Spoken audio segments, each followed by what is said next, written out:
இன்றைக்கி நம்ம செய்ய போகிறது முட்டை பணியாரம். அதுக்கு 4 நாட்டுக்கோழி முட்டை, கொஞ்சம் புதினா இலைகள், அதுக்கப்புறம் பொடுசாக நறுக்கின வெங்காயம், பச்சை மிளகாய், இஞ்சி, பொடுசாக நறுக்கின இஞ்சி, இது எல்லாத்தையும் நம்ம சேர்த்து ஒரு முட்டை பணியாரம் செய்ய போகிறோம். 4 முட்டையை உடச்சி ஒரு பாத்திரத்தில் ஊற்றிக்கோங்க. அதுக்குள்ளார கொஞ்சம் மஞ்சள் பொடியும் உப்பு சேர்த்துக்கோங்க. இந்த பொருள் எல்லாத்தையும் போட்டு நல்லா கலக்கி விடுங்க. அதுக்கப்புறம் நல்லா நுர வர மாதிரி அதை நல்லா அடித்து கலக்கிக்கோங்க.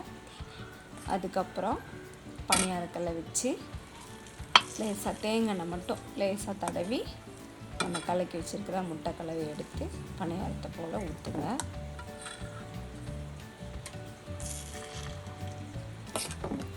நல்லா புஷ்ஷுன்னு பணியாரம் பொங்கி வரும். சாப்பிட்றதுக்கு ரொம்ப டேஸ்ட்டாக இருக்கும்.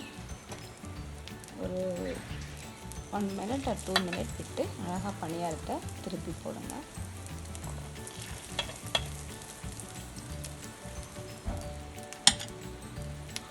பார்த்திங்கன்னா நல்லா புஷ்ஷுன்னு அழகாக பணியாரம் வந்துச்சு. இது சாப்பிட்றதுக்கு ரொம்ப சுவையாக இருக்கும். சீக்கிரத்தில் செஞ்சிடலாம், சத்துள்ளதும் கூட.